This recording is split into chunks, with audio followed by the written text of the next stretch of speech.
సాధారణంగా ప్రతి మగాడి విజయం వెనకాల ఆడది ఉన్నట్టు మీ వెనకాల మేకలున్నాయని విన్నాము. అసలు మీ మేకల్ని మీరు ఏం పెట్టి పెంచుతారు? నల్ల మేక తెల్ల మేక? నల్ల మేకని. నల్ల మేక అయితే గడ్డి పెట్టి పెంచుతాను. ఓ, మరి తెల్ల మేకని? దానికేమైనా చికెన్ బిర్యానీ పెడతానేటి, దానికి ఆ గడ్డి పెట్టి పెంచుతాను. ఓకే సార్, మీరు మీ మేకల్ని ఎక్కడ కట్టేస్తారు? నల్ల మేకనా తెల్ల మేకనా?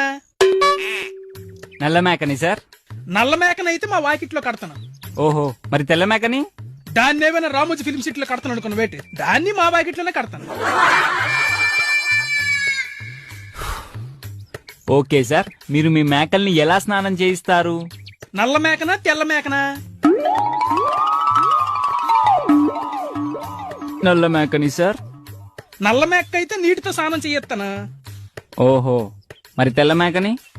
దానికేమైనా కేసు బీరుతో స్నానం చేయొత్తాను అనుకున్న వేటి, దానికి ఆ నీటితోనే స్నానం చేయొత్తాను. మీకు అసలు బుద్ధి ఉందా? రెండింటికి ఒకేలా చేస్తున్నప్పుడు మరి అస్తమానం నల్ల మేక తెల్ల మేక అని అడుగుతావేంటి? ఎందుకంటే నల్ల మేక నాది, మరి తెల్ల మేక? తెల్ల మేక కూడా నాదే. ఇప్పుడు అర్థమైంది కదేటి, మీరు టీవీలో ఒకే వార్త గంటలు గంటలు తిప్పి తిప్పి వేసినప్పుడు మరి మా ప్రేక్షకులకి ఎలా ఉంటది? అది లెక్క.